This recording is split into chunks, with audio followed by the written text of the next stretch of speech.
নমস্কার বন্ধুরা, আশা করি সকলেই ভালো আছেন, সুস্থ আছেন। টুকাইয়ের রান্নাঘরে আপনাদের সকলকে স্বাগত জানিয়ে আজকের রেসিপি, আজকে ডিম পোস্ত বানাবো। अंडा एक रेसिपি শেয়ার করেंगे आज आपके साथ।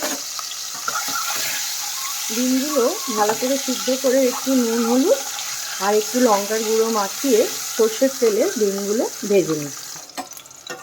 ডিমগুলো ভালো করে ভাজা হয়ে গেছে, গোল্ডেন ब्राउन হয়ে গেছে।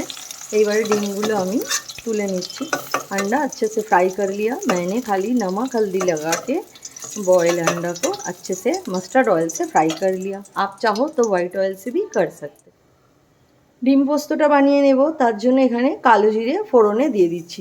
কালঞ্জি দিয়ে দিয়া আর শুকনো লাল লঙ্কা দিয়ে নিলাম। फोड़ने शुक्नो लंकार कालो जीरेटा दिएছি, कालंजी और सूखा लाल मिर्ची दे दिया।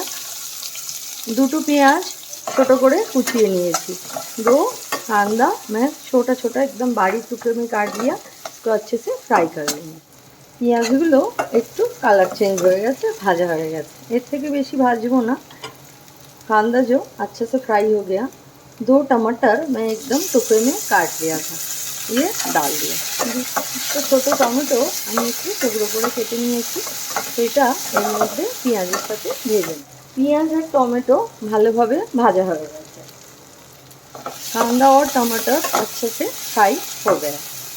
এখন আমি পোস্ত কাঁচা লঙ্কা দিয়ে বেটে রেখেছিলাম, এইটা পোস্ত বাটাটা এখন দিলাম না, এই যে বাটার জলটা এইটা দিলাম। खसखस और हरी मिर्ची मैंने मिक्सी में पीस लिया था। खसखस नहीं डाला अभी तक पिसा हुआ, अभी तो मिक्सी में थोड़ा सा पानी डाल के ये पानी मैं यूज़ किया। জলটা দিয়ে এই পেঁয়াজটা সেদ্ধ করে নেব। বাটা পোস্তটা একটু পরে দেব।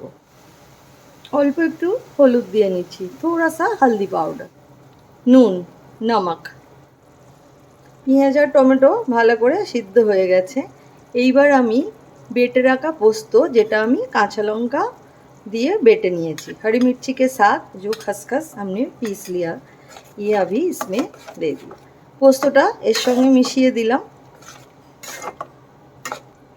এইবারে ভেজে রেখেছিলাম যে ডিমগুলো, সেগুলো এর মধ্যে দিয়ে দিলাম। जो अंडा मैंने फ्राई करके रखा था वो भी इसमें ऐड कर दिया।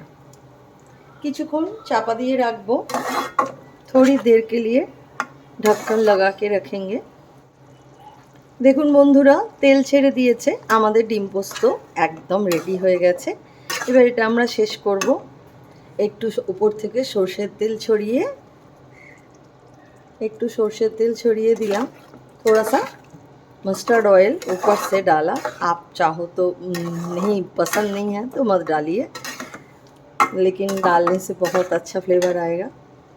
और কাঁচা লঙ্কা, हरी मिर्ची, সরষের তেল উপর থেকে ছড়িয়ে দিলাম আর দিলাম কাঁচা লঙ্কা। হয়ে গেল আমাদের ডিম পোস্ত একদম রেডি। গরম ভাতের সাথে ভীষণ সুন্দর লাগবে খেতে এই ডিম পোস্ত। বন্ধুরা দেখুন, আমার ডিম পোস্ত একদম রেডি হয়ে গেছে। এইভাবে অবশ্যই বাড়িতে একবার বানিয়ে নেবেন। ডিমের কারির থেকে এটাও খেতে মন্দ লাগবে না, কথা দিচ্ছি। ভীষণ সুন্দর হয় এই ডিম পোস্ত খেতে।